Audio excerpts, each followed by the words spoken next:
and we will be recording the session as well. What are you really excited to go walking out there? Oh, where are you Okay. I'm going on excursion to Big in this brilliant weather. I think the other end. Hello. Good morning.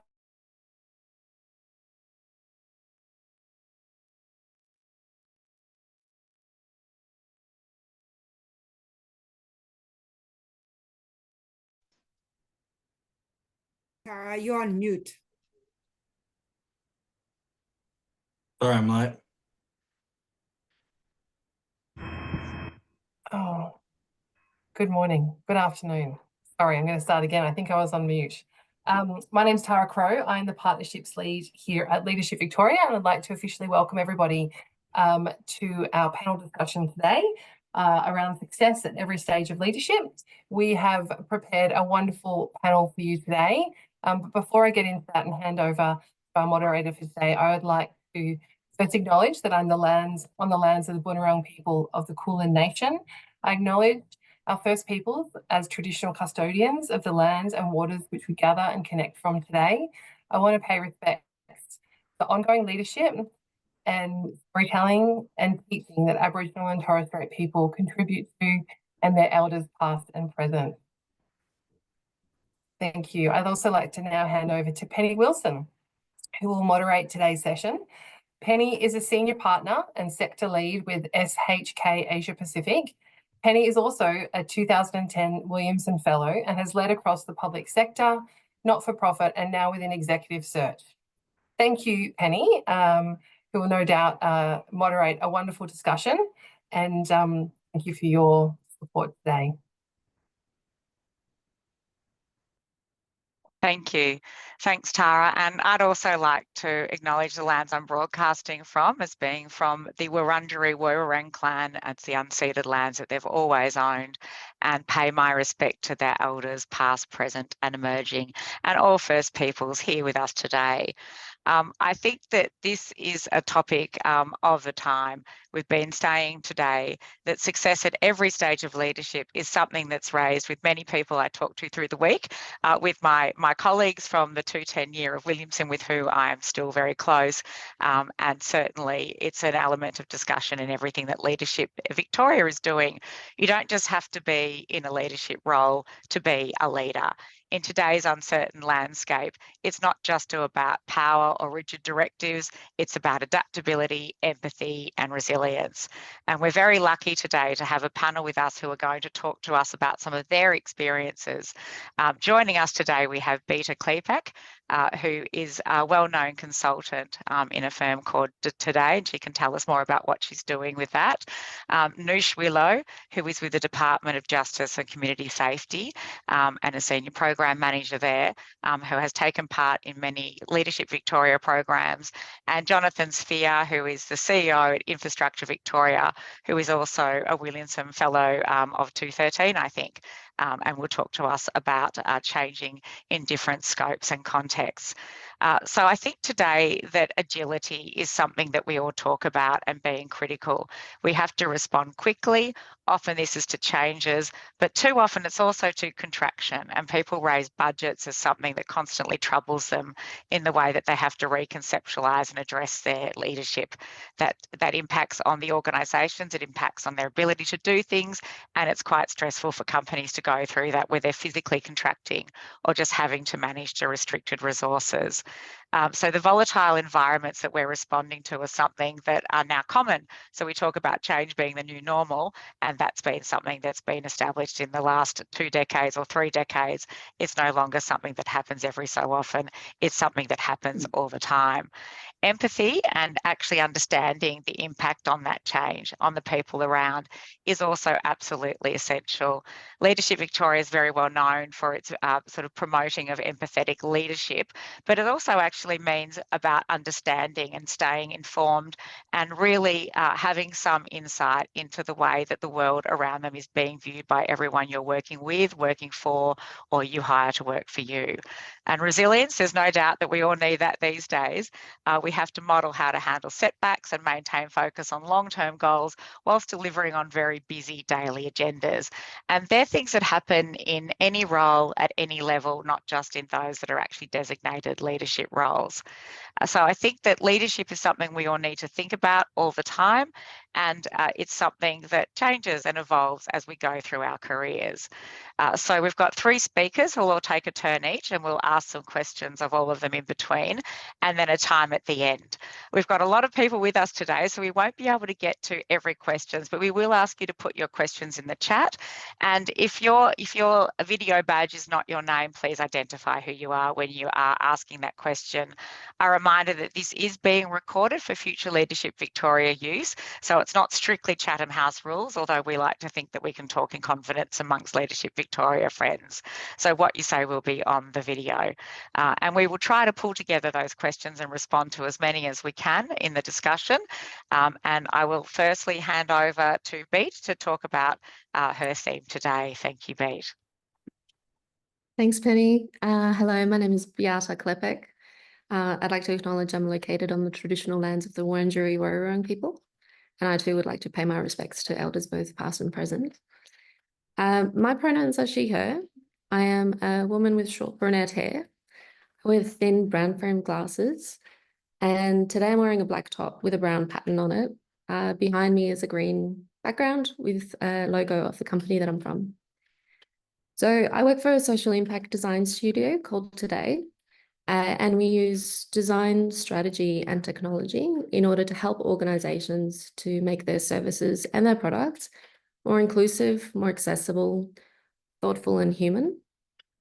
Today has spent the last 12 years working alongside not-for-profits, governments, and corporates to do just that, and we're a proud big corporation as well. So I've been at Today for 5 years, just over that, and I'm currently an experienced design lead. And you might be wondering what that is because it seems like an ambiguous title. So I'll give you an example. Imagine within your organization, you want to be able to redesign or maybe completely reimagine the service experience that people have. So what does your customer interact with? Or you might want to redesign the website experience when people find you online. So you're probably wanting to make sure that people understand who you are and what you can offer them. You probably also want to make sure that any service that you're offering to that community is really easy to use and that you're not creating additional barriers to access and that it's not convoluted and complex so that people end up on the phone asking you questions that they could find on that website. And you're also probably wanting to ensure that it's really inclusive and accessible to the really broad and diverse community that you're serving. So in my role, I get to work alongside you to help define which part of that experience we want to try and solve. Then we would go through a process of understanding what challenges you're experiencing, what challenges your stakeholders are experiencing, and most importantly, that of your community. So the individual people that would be interacting with your product or service. Then we would understand what are their needs and then go through a design process where we design, test, and iterate the solution until it's ready to be brought to life. So as someone who's in the creative space, particularly on this panel today, back when I started 10 years ago, I initially saw leadership in this creative space as that of technical expertise. So being able to identify and apply the best research method, the best design method to apply to the problem that we're trying to solve, and then solve that really effectively and create something that's really usable, really beautiful, and then having a real pride in owning a project from end to end. And definitely over time, I mean, my definition of leadership has definitely evolved.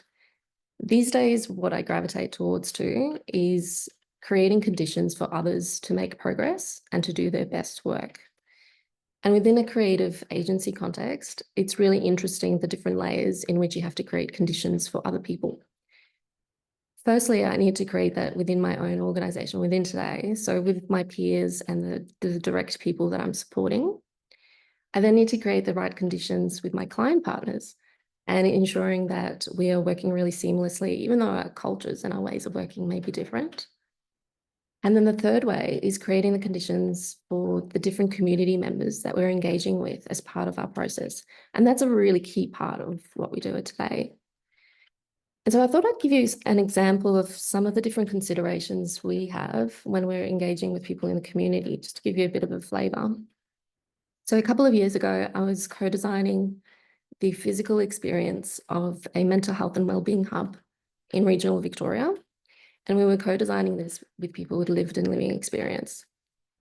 As you can imagine, people who have experienced the mental health system often have a really rich, but also a very heavy experience that they bring with them. And so what we needed to do was create a container where people felt really safe and supported to bring that experience with them, because we would like that, but also for them to feel like they can imagine and start to define a better future experience of this physical space. Not only that, but we were expecting them to do that with complete strangers. And so how do we create the conditions so that people feel really comfortable to start to collaborate with one another? And then in a design process, it is inherently ambiguous and complex. And so creating the conditions so that people can sit in that uncomfortable space while also feeling really inspired. And that's a lot. And I think that's just a little fragment of the different considerations we might have. But I thought that was a good way to illustrate it. So for me, it's creating the conditions for others. And then I think that's partnered with how consistently the leader shows up. So how consistently the leader has a clear purpose and continues to make progress towards that outcome, even though the steps to get there might change. And then also how consistent the leader is there for other people to be able to hold space, genuinely listen, and support them on their own journey. I think that's the definition of leadership that I've gravitated to now. It's what I've valued from the leaders around me, and I hope to embody that in my own leadership journey.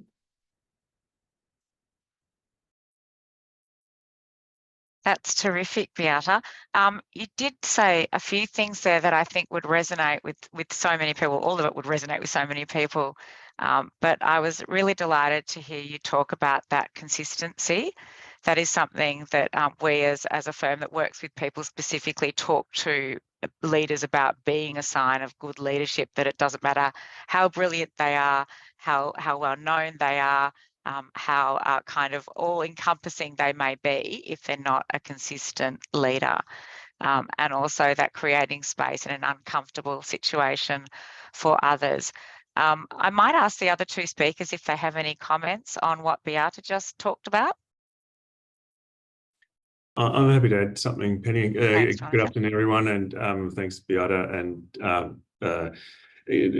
certainly reflect that part of what that really connects with is trust, is another way of thinking about it. So that you and your organisation are trusted, and that you'll do what you said you'll do, and that you'll behave in a transparent, consistent way, so that people can know that when they engage with you and work with you, they know what they're going to get, and they don't have to be constantly worrying about that. That is a big issue, both for your own reputation and way of operating, but also for your organisation's reputation too. The other thing I should say, of course, is that Today designed Infrastructure Victoria's website, and it's beautiful. So thank you, Today. I think that's a lovely adjective to hear about any project. Beautiful. You often hear about useful, efficient, longevity, but not often about beautiful. So I think that's a wonderful takeaway. Noosh, did you have any comments? Thanks, Beata. I really appreciated when you spoke about holding that space and ensuring people feel comfortable. And I think that's so important to bring the best out in people, whether it's adaptive leadership, whether it's just when they first onboard, how they want to achieve their goals. As doing leadership as an activity, you want to ensure that people do feel safe to have that growth mindset, because it can be scary, and they'll look to you and they'll look to others, and you want to assure them that you're there with them. And even if things don't go the way that they plan, that's okay too, because those journeys and the steps you take are just as important. Absolutely. And I think that environment, that safety, there's a lot of discussion these days about psychological safety in every environment, even perhaps in sectors that were traditionally judged the hard sectors. Perhaps that's a response to the things going on in the world. Perhaps it's a reawakening of what's important, but it's certainly something that we're reminded of every day. And on that note, thank you so much, Beata. That was wonderful. I might pass over to Noosh, who's also a woman wearing glasses. I am, thank you. And my name's actually Yanushka, but most people call me Noosh. I also would like to acknowledge the traditional custodians of the different lands we may be meeting on today. I pay my respects to all Aboriginal people, to elders past and present, and recognise that sovereignty was never ceded.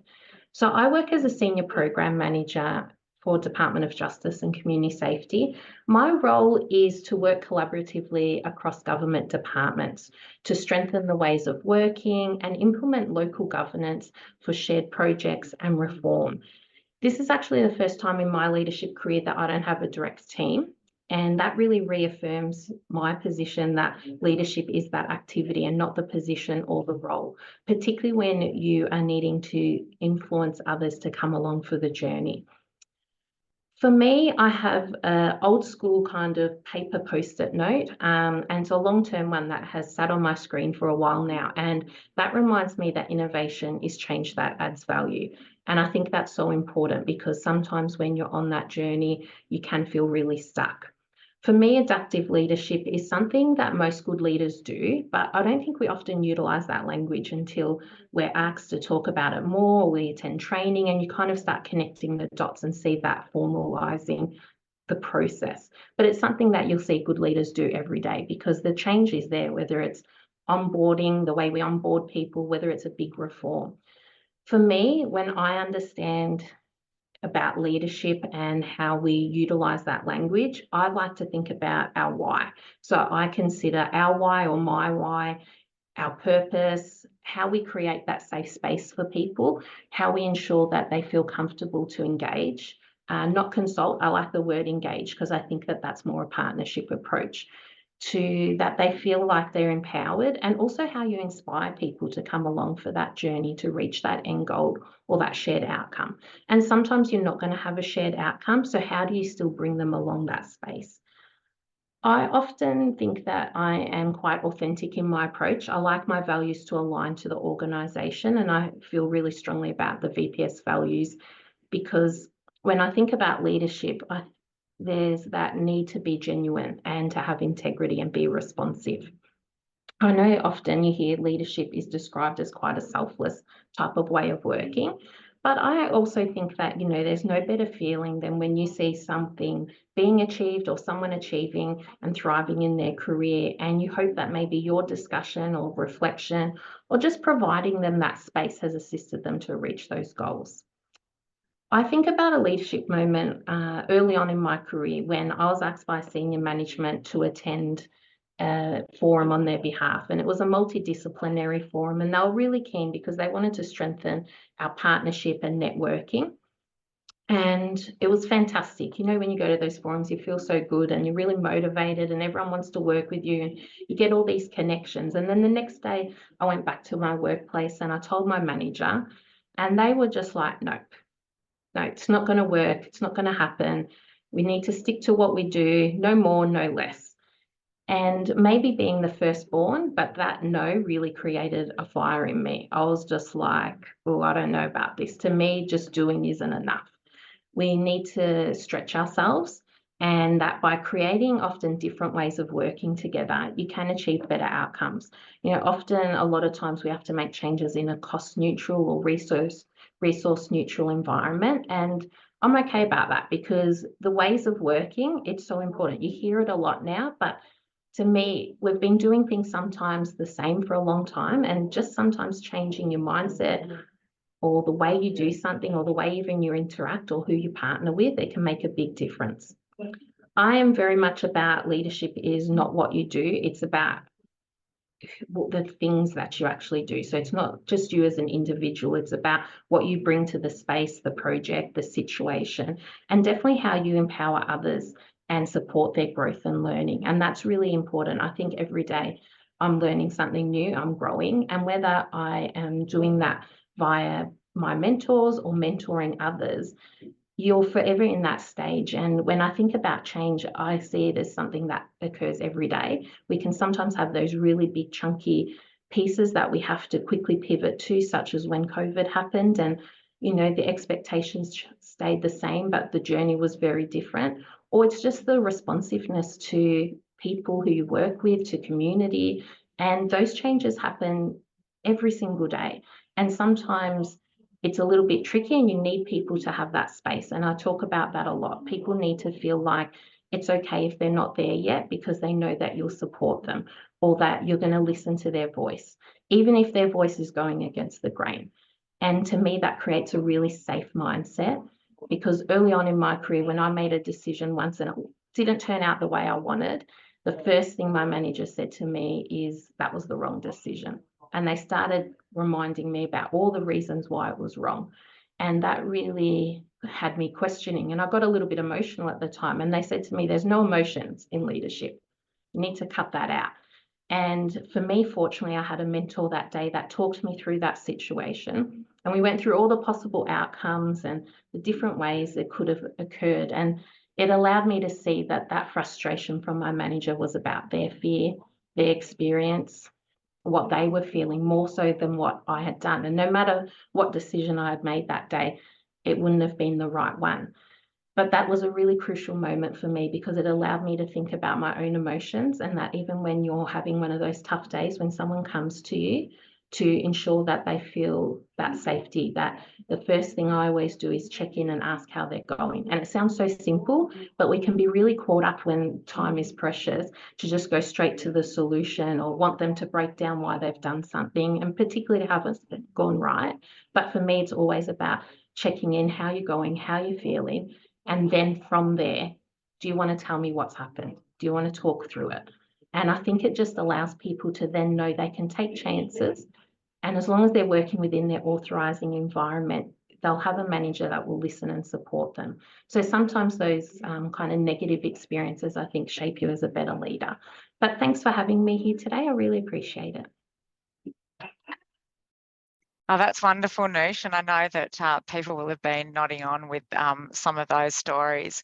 And I think that that's just such a lovely version of a leadership to create space for others to engage, to be your authentic self, and to see that you are just as much a leader when you don't have direct reports in your team as you are when you have many hundreds in your team or whole organisations as your team as well. And that really resonated with me, the story of the reaction and how perhaps that affected you at the time and working through that as it may with others. Now, I am a Gen X woman, not a boomer, as my children will tell me. And many times in my past as a young woman leader, I was told that I wasn't the right kind of leader, that my style wouldn't work. And whilst I do work in a firm these days in small teams and do a lot of individual-led work, I once led big teams and worked and led teams from a young age and was told that my style was wrong, that I needed to be quieter, that I needed to be smaller, which is a pretty common experience for women of my age. And it took me a lot longer than it takes people these days to realise that I actually could be my authentic self in whatever messy version that was and still be an effective leader, whilst always being mindful that you do have to actually think about people around you and how they might be thinking and feeling, which is the other lesson. And those of us who talk fast and work fast will have at some stage learn to not be the only one at the finish line, that we might need to turn around and bring some people with us at some stage as well. So that's wonderful. Beata, do you have any comments on what Noosh just said? I do, and thank you, Nosh. There was a real richness in what you shared, and a lot of really fabulous things that I could resonate with. Maybe the one thing I'd love to talk a little bit more on is around mindsets, because I think that the mindsets that people have is really the foundations of what you can build upon. And if you don't have the mindsets agreed upon and they're not adding a richness and a value into your culture and your ways of working, I normally find that the processes and the tools that you might have around you end up not being as effective as possible. So really having an open, curious and empathetic mindset, and there's many other qualities of that, is really crucial to good leadership. Yes, thank you. And Jonathan, anything resonate for you? Yeah, a lot actually, and thanks, Noosh. I thought your comments about authenticity and emotion and connection are really important. It's in leadership, you know, if you can't be authentic, then that's a real burden to you. You know, it actually burns your energy. And is a handicap to you, I think, if you're not able to be authentic. And so if you can't do that, and if you don't have a culture and an organisation that allows you to do that, then I'm going to say that's a pretty good screen for places you shouldn't be, for a start. And yeah, relating back to your point, Penny, I too am an X, Generation X, and recall early in my career spending some time in a law firm where I was told the effect of, you know, I was too enthusiastic and possibly even opinionated. I know it'll come as a shock to those of you who know me. And I used, but what it was telling me was like that culture wasn't a culture that valued me being authentic, and I didn't want to be part of it, and I wasn't, right? So authenticity is actually super powerful if you can unleash it and connect it to your culture and the purpose of your organization. And that relates to the emotion point that Noosh raised, because I think if you don't have emotion about the work you're doing, you're probably not actually all that engaged in your work and probably don't really care about it. So why are you doing it? And the personal connection piece is really important. Those little moments that you spend to connect with your colleagues or stakeholders or other people, it's not just chit chat. Yeah, it's chit chat. Sure, it is sometimes, but it's actually showing that you care about each other and establishing a relationship of trust that has real value, and that pays off. So that's. If you want to try and take a transactional view of it, you know, it's an investment worth making, but you shouldn't embark upon it as a transactional thing. It's amazing how when you create connections with people today, and then you end up 3 years later desperately needing to work with them, how that pays off. And so if you approach that from a non-transactional basis of just creating genuine caring relationships, you will get a payback from that. Absolutely, thank you. And I have to echo that as someone who's had decades and had the now called portfolio career. The networks I've had over decades are incredibly important, and people I met at the Centre for Public Policy at Melbourne Uni 25 years ago, at the MAV 20 years ago, and other places, and my LV colleagues from 210, all very important in my life. So those relationships will stand you in really good stead. And also workplaces are different and don't have to be perfect. So you might find perhaps you don't have the really deep and meaningful connections where you are now, and that's perfectly okay, as long as you're still getting and giving something that assists you. It doesn't have to be the absolute dream context to still have a great role or make a difference as a leader, because nothing's perfect. And Jonathan's already alluded to his change from corporate law into the values-based world of public sector leadership. So we'll turn over to him. Sure, thanks, Penny. Well, it wasn't actually corporate law, to be fair. It was more ambulance chasing. I mean, plaintiff law and litigation. So let me tell you a bit where I'm coming from. So yeah, I'm CEO of Infrastructure Victoria. We are the state's independent infrastructure advisor. So we give advice both to the government of the day, but also to all parties of the parliament to help shape both what are the infrastructure related matters we should all be focusing on, and then what are good options and solutions to do that. And I'll come back to some of that later. My background is, I trained as a lawyer and as an historian. I did spend quite a lot of time at Slater and Gordon as a litigation lawyer there, and had quite a little bit like Penny, a lot of early leadership experience and a lot of responsibility quite early on, which was a very important part of my sort of leadership journey. Then spent time in the Department of Justice, at Victoria Police, including as Christine Nixon's advisor, and Christine, of course, is chair of LV, and that was a very formative experience for me. And then had a number of legal and policy and strategy roles with Department of Justice, but also Department of Premier and Cabinet, before moving to the role with IV. One of the things I've been asked to talk about is what are some of the greatest challenges facing leaders today, and how do we then set ourselves up for success in working with and leading teams. And so we've touched on a few of them already, but I think one of the key things I'd like to sort of really emphasize is focus. So as a leader, lots of people will want you to focus and work on lots of things. And there'll be temptations to work and focus on lots of things too.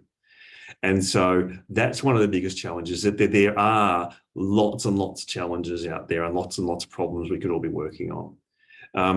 And we've got limited time and limited resources. It's a bit of a cliche that you hear a lot, that the world's more complicated than it ever was before and it's all moving faster and so forth. And I actually am not a subscriber to that theory. I think the world's always been complicated and there's always been changing. And there's always been things to distract us. But the one thing that doesn't really change is asking the right questions and defining the right problems that you are then going to focus on, and being very clear about why those are the things that you need to focus on is a key challenge we have as leaders. And it's not to be underestimated. A lot of the time we spend trying to fix the problem that's being defined for us. But actually, one of the big challenges we have is defining what the problem is and what the whole suite of problems are that we could be working on, how they relate to each other, and therefore really making sure we are working on the right thing and we're approaching it in the right way. And you can probably all relate to circumstances where you know someone's brought you a problem to solve and you're going, really? Or you're working on it and you go, what about this? And it's like, no, not in scope. Or no, minister doesn't want to hear it, or whatever. So that's one of the biggest challenges we have, is actually spending the time up front to shape what are the problems we need to be focusing on. And that very much then relates to purpose. And we've already talked a little bit about purpose already, but purpose is crucial. So defining what is the purpose that you and your organisation have, and is that actually related to then the problems you should be buying off? So, you know, at Infrastructure Victoria, we have a pretty broad remit. And so, we're very clear in terms of our purpose is to give, you know, really excellent advice to Victorian Government and Parliament about the issues that really matter. You know, not what colour the doorknobs should be on the new schools, but spending time on actually shaping public discussion about what are the issues that really matter beyond what's the next big mega project, and is that something we should be doing? Because everyone wants to talk about that, right? But what are the other issues that people aren't talking about? You know, that is a real opportunity for leadership. And connecting that with the purpose of your organisation and being very clear so your team are aligned with that is super important. The other thing is that very rarely do you achieve progress on those really important problems on your own. And so the other key challenge we have is creating coalitions of advocacy that will all be driving in a similar direction in terms of advice to government or public advocacy or building the evidence base. Because in all the areas that I've worked on in the public sector, at least, it's not usually that, you know, one person or one organisation thinks something and has the perfect right answer.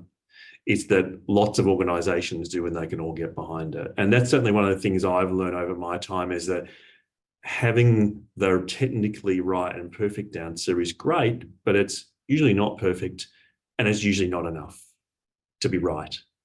In fact, being right is only just the start. It's the advocacy, the coalition building, the resilience and the persistence that is a real challenge, because again, everyone's getting distracted by other things. So that, I suppose, that focus, that clarity of purpose and the forming of coalitions, I think, are some of the biggest challenges we have as leaders. I'll leave it there, Penny, but really looking forward to some of the questions coming through from everyone who's here today. I think that's fantastic, Jonathan. Something I've been asked a lot is about sort of bravery and leadership. And I must say, when you talked about the organisation being independent, I've heard some of your recent media comments, and I think you've been very brave in putting out opinions and commentary that are not necessarily that of the government of the day, and giving that sort of truly frank and fearless advice, which is something public service was always meant to do, but perhaps doesn't always do. So that's great. And I think focusing on the problem, focusing on the long-term problem, that's something that's raised all the time as becoming very difficult with the pressures of the daily business, whether it's constricted resources, whether it's the doing more with less, so you've got to deliver more with less, particularly I think for some of the people in the services industries who are really focused on delivering services to citizens, and the pressure of doing that whilst they're actually advocating and lobbying and trying to make sure that they don't get left behind in the funding decisions or in how they're diversifying their funding if they're not from government funding, is something that's being raised consistently. So I'm just wondering from the panel what your thoughts are on how you actually achieve that focus that Jonathan just mentioned, and working out what the right problem is and focusing on that when you've got the pressure to do so much with so little. Might go back to Jonathan to answer first. Happy to. Yeah. There's a couple of things. So my hack on this is you need to organise your diary, because otherwise your diary is going to organise you. I book in focus time in my diary. So dedicated bits of time in my diary of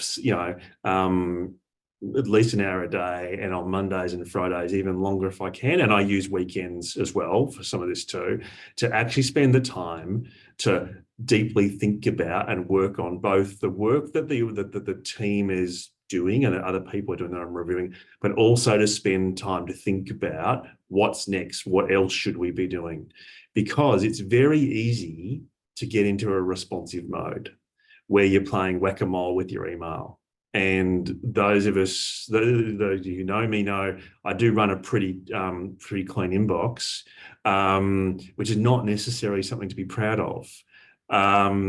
But getting that balance right between being responsive, because you absolutely can fill your days responding to the stuff that other people want you to do. And it's okay to go, look, I'm not going to do that. I'm going to actually create time in my day and in my week to work on the things that actually need to be thought about rather than just responding. And like, that sounds really easy to say. It's not so easy to do. So being very disciplined about that is pretty helpful. That's terrific, Jonathan. And telling everybody else that you're going to do it too. So being transparent about that. So that accountability. That they expect it, and that you're creating accountability in yourself. Yes, as someone, and many people do say the same thing as I'm about to admit to, is I do talk about doing that a lot and do it less than I should. Noosh, do you have any thoughts on that? Thank you, and thanks, Jonathan. I love my focus time too, and I take it a little bit step further that I am meeting free Friday afternoons. I just do not think you get the best out of people at the end of the week. And I also think that if you're going to have challenging discussions, no one should take that home. So I'm very strict on the calendar too. I wasn't always. I think I was always a yes person, and I almost felt like I over-supported people, which then decreased their accountability. So now I'm really about making sure that I understand those around me, where their motivation is, their reliability, but also their capability, so that when they do come in and perhaps it's something that they can actually do, I'm really known for saying, I have confidence in you. I have confidence that you've got this. And I think it's a really nice way of not saying no, because I do struggle to say no, but just allowing that person to feel like you've got this and you can come back another time.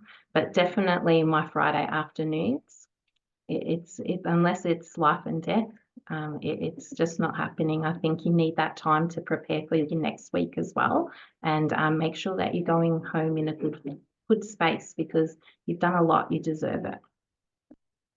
And that is a delicate balance, I think, and it is a choice. Jonathan just alluded to doing work and thinking on weekends, which is his choice as a senior leader. It's something in my profession I need to do as well, but it's also my choice, and I don't expect younger staff in an organisation to do it, and make that really clear.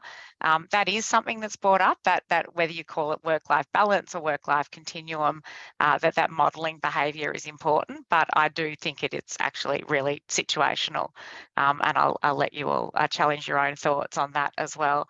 And Beata, what about you? In a busy practice, how do you get some focus time? It's really interesting you asked this question, Penny. And I think the first time you asked it, I thought about a slightly different way of maybe answering, which is maybe which different part of the problem are we focusing on? And I'd love to unpack that a little bit, because I think the first thing would be to try to understand what sort of impact you're trying to create, what kind of change that you're trying to create.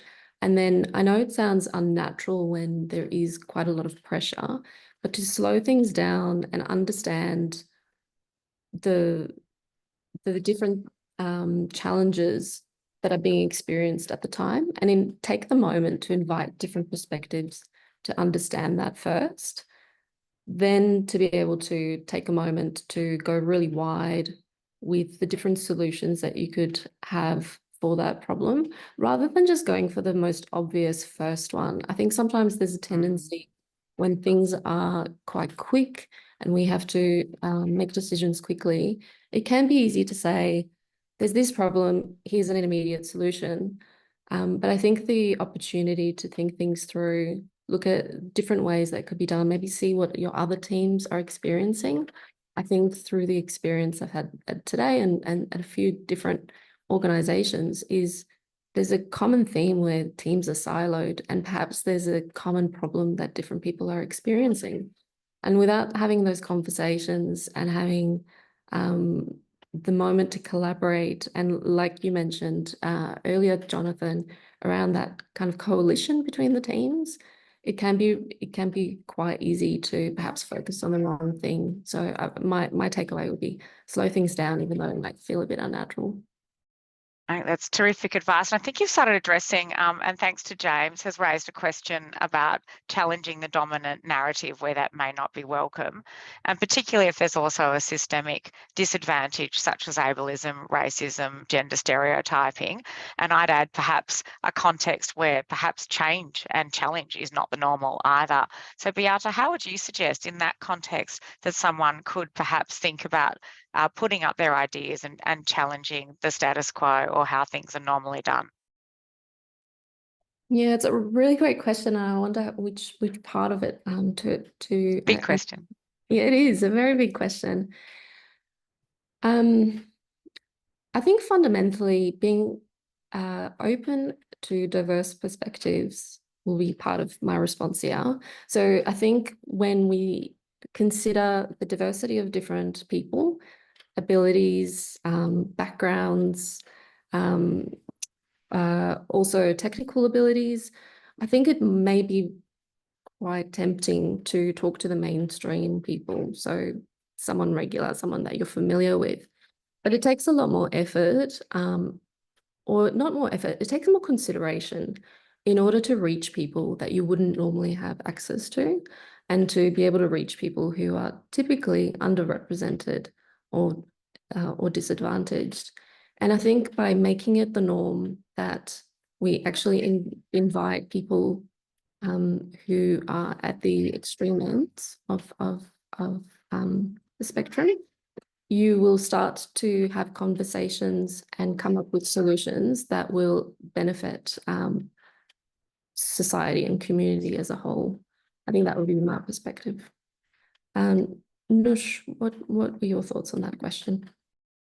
Thank you. You said it so well. And when I think about, and it is comforting for me in a way that we talk a lot more now about living and lived experience as well, because I think that is so important. And I know early on in my career, someone reminded me that particularly when engaging with community or someone that isn't the same as myself, to leave my privilege at the door and to actually utilize that privilege to ensure that I'm creating a space to empower others so that they feel safe to have their voices heard. And even as leaders, you can do that sometimes when you're in a meeting or where you're having those group efforts, and purposely talking to that person before you come into that space and let them know you're going to ask them and that you're really keen to hear from them, because sometimes you can see that perhaps other people want to speak up, but the more dominant voices are taking over. I do like, though, that living experience is really being considered more now. I think that there's still different positions on what that means, but it's just so important to have also people bring a lot more, and our workforces aren't always necessarily reflective of the communities we work for. So I really hope that that's something as well that we'll continue to see. But yeah, definitely for me, I try to allow people to have that space and empower them. I think that's terrific, but I'd have to say there are organisations where that's actually still to this day, they might say they do that, but that's not the lived experience of the actual people in the organisation. And it sounds to me like, but there could be an avenue for some coalition thinking, which you both touched on, bringing in different people to perhaps influence that context. And Jonathan, reaching back in the day when you weren't the leader, earlier in career, when perhaps environments weren't friendly to lots of different opinions or voices, what would you have to say about that? Yeah, they're really good points so far, and both personally and as an organisation, really don't mind having challenging conversations.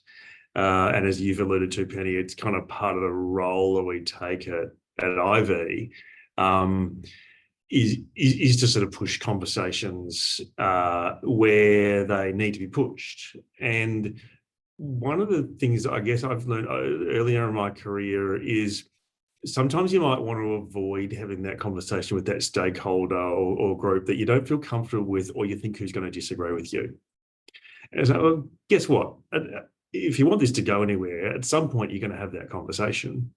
It probably just won't be on as good a grounds as you might like it to be, because you actually haven't heard their perspective and be able to consider it and then factor that into your thinking and your advice.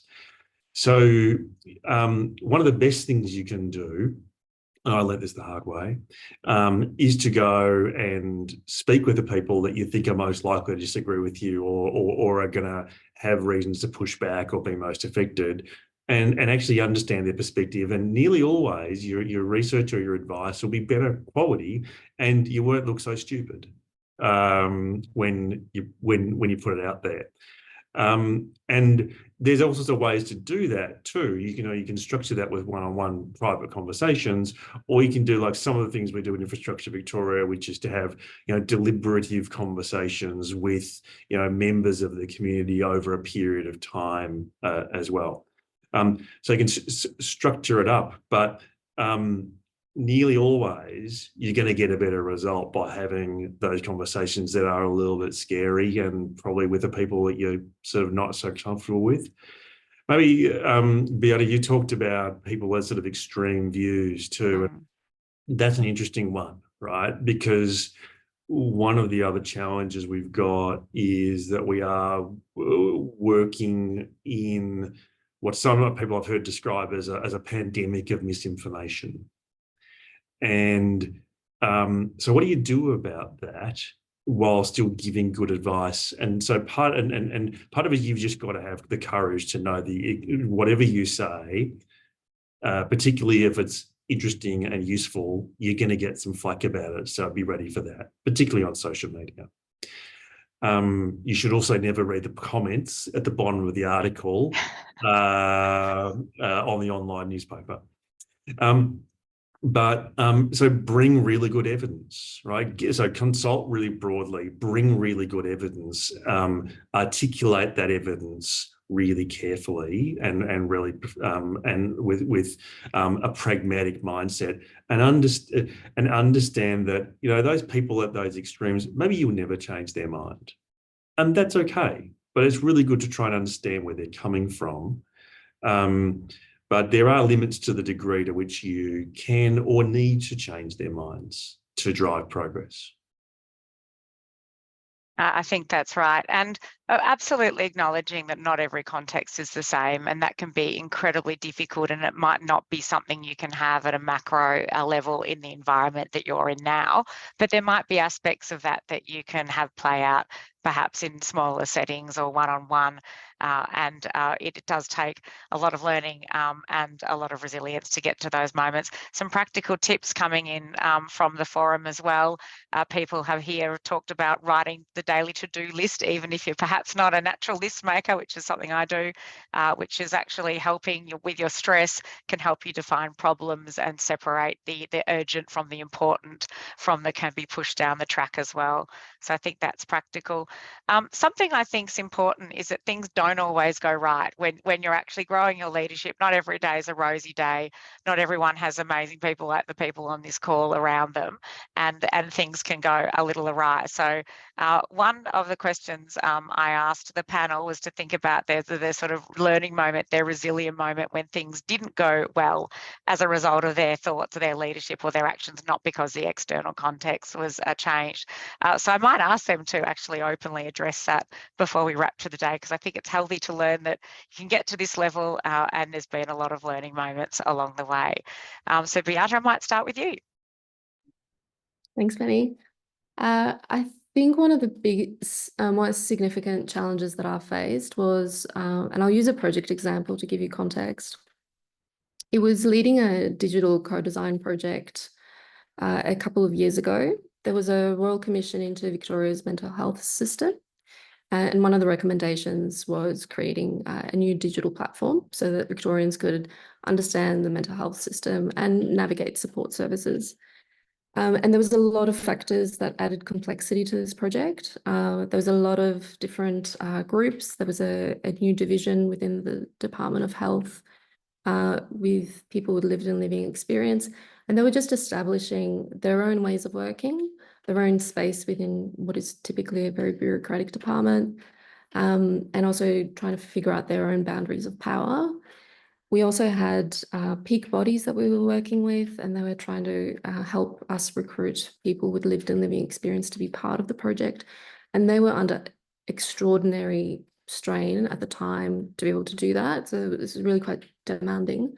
And then once they did recruit people with lived and living experience for our project, we had 24 individuals with rich experiences that we needed to hold, support, and also guide through a quite ambiguous design process. And the learning there was, it was a very intense 6 months with a lot of challenges from multiple groups of people who were embarking into territory that was really quite unknown. It was not something that was a technical challenge to address. I think looking back on the project now, I think people thought it was a technical problem to solve because there was a recommendation, there was a website to create, and they thought we could just do it. But it was really an adaptive challenge involving many, many different people. And what I didn't do is take heed of the care and safety plan that I had in place on the project through today. I didn't take the time to reflect and check in on myself. And I think my self-care wasn't there. And I found that whole project quite challenging, and I didn't turn up as the best leader that I could be towards the end of the project. So that was my big learning, and my reflection process and the ways to ground myself through these really complex projects has really evolved over the last few years.